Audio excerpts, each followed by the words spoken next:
आज मैं एक्सप्लेन करने वाला हूँ साल 2012 में आई sci-fi action thriller film lockout. Film की कहानी में अमेरिकी प्रेसिडेंट की बेटी अपने कुछ लोगों के साथ अंतरिक्ष में बने एक जेल में फंस जाती है, जिसके बाद एक्स CIA एजेंट स्नो को उसे बचाने के लिए भेजा जाता है। तो क्या स्नो स्पेस में बनी उस जेल से उस लड़की को बचा कर ला पाता है या नहीं, चलिए जानते हैं आज की इस कहानी से।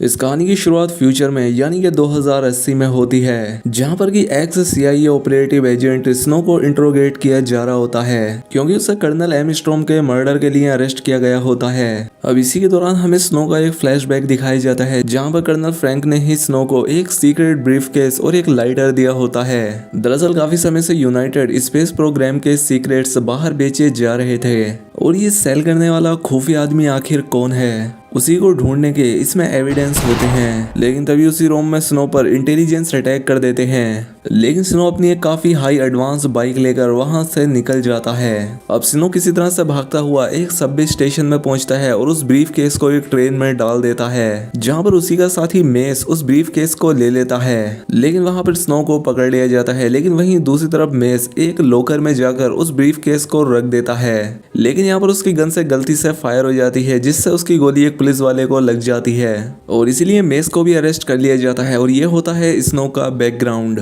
इसके बाद हमें फिर से स्नो को दिखाया जाता है, जो कि कस्टडी में होता है और उससे इंटेरोगेट कर रहे होते हैं। लेकिन यहाँ पर इस कोर्ट को ऑर्डर आते हैं डायरेक्ट US प्रेसिडेंट से कि स्नो को मर्डर केस में कम से कम 30 साल के लिए सिक्योरिटी प्रिजन यानी कि MS बन में भेजा जाए। MS बन एक बहुत ही खास तरह का जेल होता है। दरअसल ये जेल स्पेस में होता है और यहाँ पर हर एक प्रिजनर को कोमा चैम्बर में रखा जाता है ताकि वो यहाँ से भागने की कोशिश भी ना करें। यहाँ पर FBI ने स्नो को पकड़ा होता है, लेकिन वो यहाँ पर किसी के साथ भी कोऑपरेट नहीं कर रहा होता है। इसीलिए यहाँ पर स्नो के दूसरे दोस्त यानी कि FBI के दूसरे एजेंट हैरी शो को लाया जाता है और अब वो स्नो से पूछताछ करता है। हैरी काफी अलग अलग तरीके ट्राई करता है और अब इसीलिए स्नो सीक्रेटली मेस का नाम अपने दोस्त हैरी को बता देता है, एक सिगरेट के हैश में लिखकर, ताकि FBI का हेड एजेंट स्कॉट इनकी बातें ना सुन सके। क्योंकि स्नो को शक होता है कि कोई अंदर का ही आदमी मिला हुआ है जो कि स्पेस मिशन के सारे सीक्रेट्स बाहर लीक कर रहा है। और यहाँ पर हैरी मेंस को ढूंढना शुरू कर देता है। वहीं दूसरी तरफ प्रेसिडेंट की बेटी एमिलिया, जो कि MS बन प्रिजन में ही जा रही होती है, जो कि वहां पर ये चेक करने के लिए जा रही होती है कि जिन भी प्रिजनर्स को उस जेल में उन स्लीपिंग कोमा चैम्बर्स में रखा जा रहा है, कहीं वो मेंटली अनस्टेबल तो नहीं हो रहे।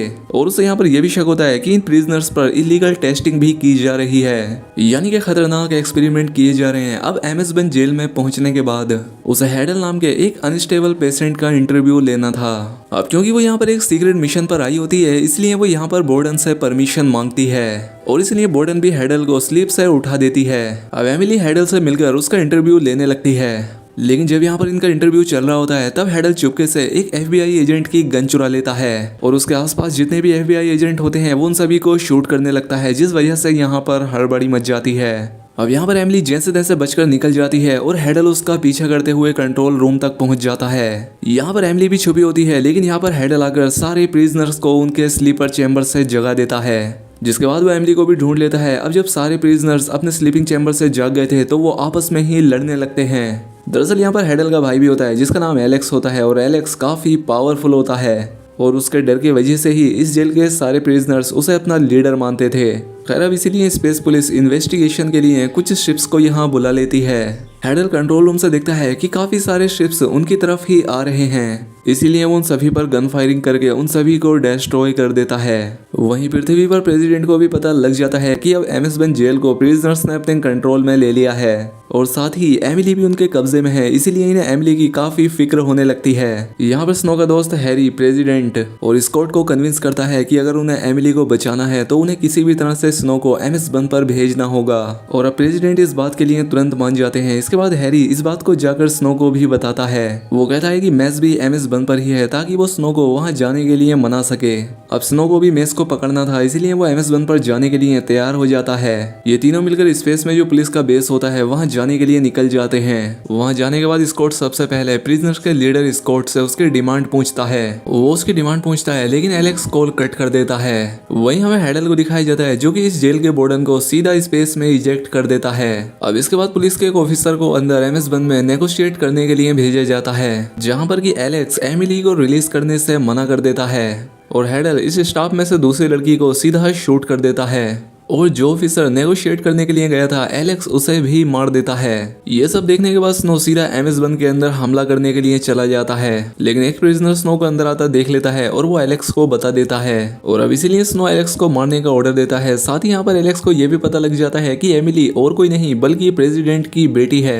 दूसरी तरफ एमिली को दिखाया जाता है जो कि एक प्रिजनर को फायर एक्सटिंग्विशर से जख्मी कर देती है।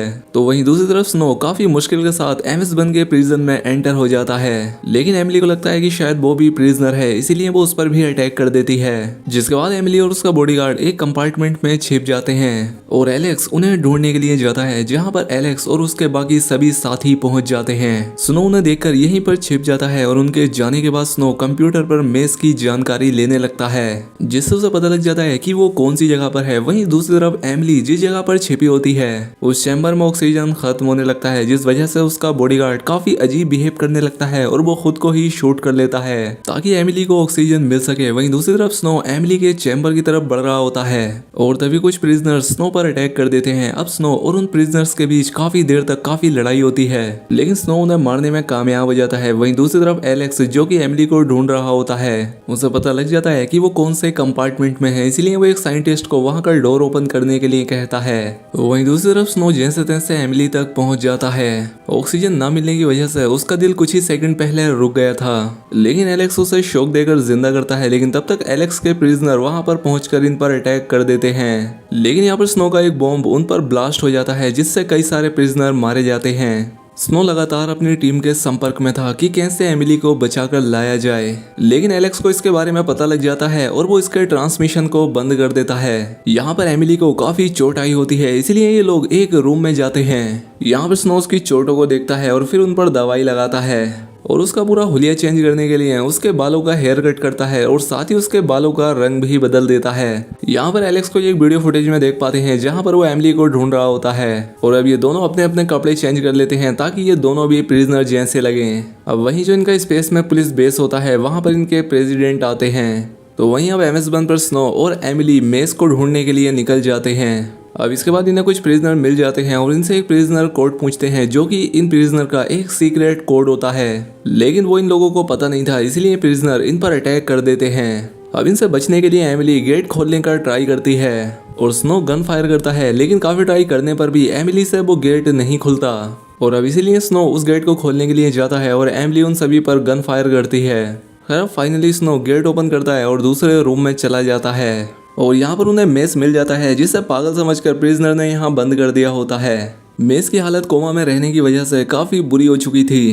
खैर अब एमिली और स्नो मेस को अपने साथ लेकर आगे बढ़ते हैं। अब क्योंकि इस पूरी जेल पर इन प्रिजनर्स का कब्जा था, इसीलिए यहाँ पर कोई भी मेंटेनेंस नहीं था और ये पूरा प्रिजन स्पेस में अर्थ के आसपास ही मंडरा रहा था और तभी वो इंटरनेशनल स्पेस स्टेशन से आकर क्रैश हो जाता है, जिस वजह से इनकी एक विंडो टूट जाती है और इस वजह से काफी सारे प्रिजनर्स मारे जाते हैं और इसी सब में मेस भी मारा जाता है। वहीं दूसरी तरफ हमें पुलिस के साथ स्कॉट को दिखाया जाता है, जहां पर उसे पता लगता है कि एमएस बन स्पेस में कहीं दूर चला जा रहा है, यानी कि ड्रिफ्ट हो रहा है और अगले आने वाले 8 घंटों में वो पूरी तरह से डिस्ट्रॉय हो जाएगा। वहीं दूसरी तरफ स्नो एमएस बन पर एमिली को एक एस्केप पोड में बैठाता है ताकि वो यहाँ से सेफली निकल सके, लेकिन एमिली स्नो के बगैर यहाँ से जाने वाली नहीं थी। वो मना करती है, लेकिन स्नो उससे प्रॉमिस करता है कि चिंता मत करो, मैं तुम्हारे पीछे पीछे एक दूसरे एस्केप पोड से आ रहा हूँ। लेकिन एमिली जानती थी कि यहाँ पर दूसरा कोई एस्केप पोड है ही नहीं, इसीलिए वो जाने से मना करती है, क्योंकि एमिली जानती थी कि जब तक वो यहाँ पर है प्रेसिडेंट कभी भी एमएस बन को डिस्ट्रॉय करने का ऑर्डर नहीं देंगे और वो स्नो की भी जान बचाना चाहती थी। लेकिन स्नो इस बात से गुस्सा होकर उससे दूर जाने लगता है, लेकिन तब भी एमिली उसे सच्चाई बताती है। वो कहती है कि वो जानती थी कि तुम मेस को क्यों ढूंढना चाहते थे।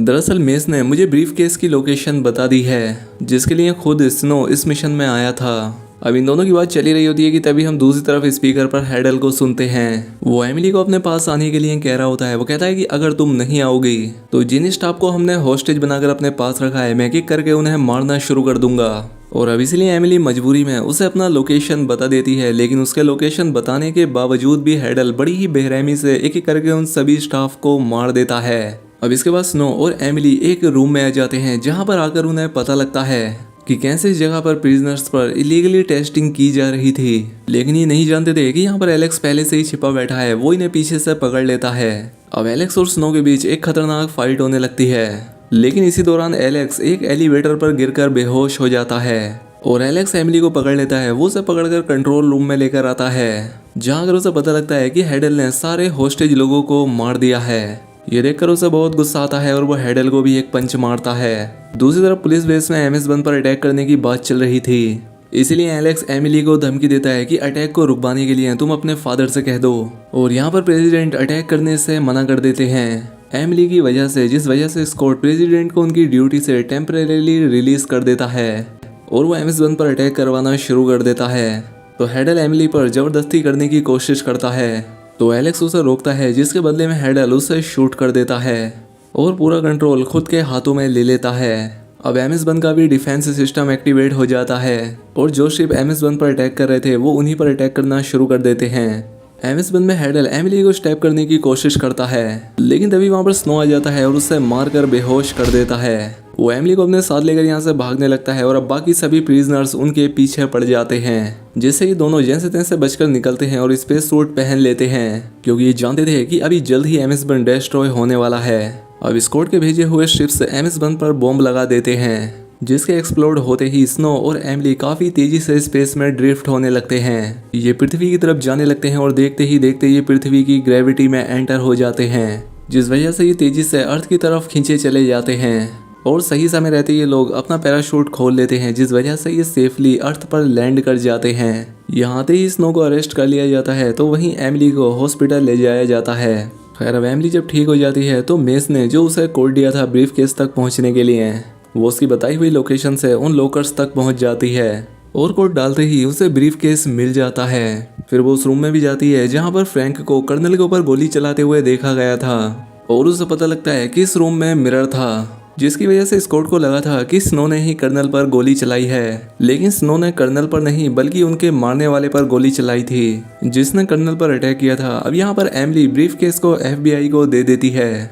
वो ब्रीफ केस हैरी तक पहुंच जाता है, जहाँ पर हैरी एक परफेक्ट लॉक कॉम्बिनेशन मिलाकर उसे खोलता है और ब्रीफ केस खाली निकलता है। यहाँ पर स्कॉट भी खड़ा होता है और यहाँ पर हमें पता लगता है कि ये सब स्नो का ही प्लान था और हैरी ही वो मोल है जिसके बारे में कर्नल को पता चल गया था, जो कि स्पेस स्टेशन के सारे सीक्रेट्स बाहर दे रहा था और उसी ने ही कर्नल को मारने का प्लान बनाया था। और अब इसीलिए हैरी को पकड़ लिया जाता है और स्नो को छोड़ दिया जाता है क्योंकि वो इनोसेंट था। अब जेल से निकलने के बाद वो अपना एक लाइटर खोलता है, जिसके अंदर एक मेमोरी कार्ड होता है जिसमें कि बहुत सारे सीक्रेट्स छिपे होंगे। और अब हम मूवी के आखिर में एमिली और उसे एक साथ देखते हैं और यहीं पर ये फिल्म खत्म हो जाती है। दोस्तों उम्मीद करता हूँ कि आपको ये वीडियो पसंद आई होगी। अगर वीडियो अच्छी लगी तो वीडियो को लाइक और कमेंट करके ज़रूर बताएं। मिलते हैं हमारी अगली वीडियो में।